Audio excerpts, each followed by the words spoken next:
nerves can deteriorate if you don't fix them properly over time. Sometimes what happens is when they get weak, we start to see problems where people can't grip.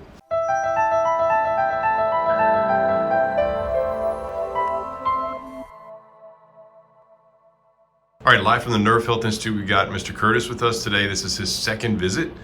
And so we want to kind of explain a little bit kind of what's going on with you. What brought you here?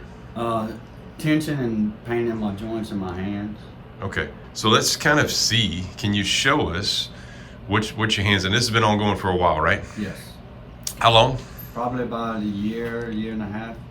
Okay, so out there, people just sometimes don't realize what we see every day and what people are coming in with, but nerves can deteriorate if you don't fix them properly over time.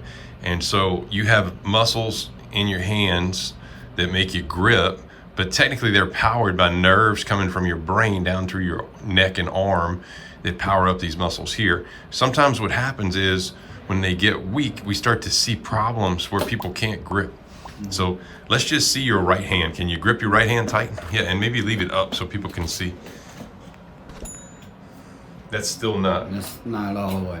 Yeah, you don't feel like you got all your power there. No. Okay, can you try the other one maybe? Wow, so that's all you got? That's it. Okay, and how old are you? 54. 54 years old, okay. So obviously this is not a normal finding, and we need to do our best to be able to get this back into normal range of motion and normal power. So when you're squeezing that hand right there, that's as hard as you got? Yeah. You see my thumb trembling? I'm trying to close it more. Let's see if I can. Oh yeah, you can see it here trembling, yeah. And I mean, just, you can see how big the gap is with the hand. I mean, he just cannot squeeze it. So, all right, we're gonna do some work. Come back and show you results.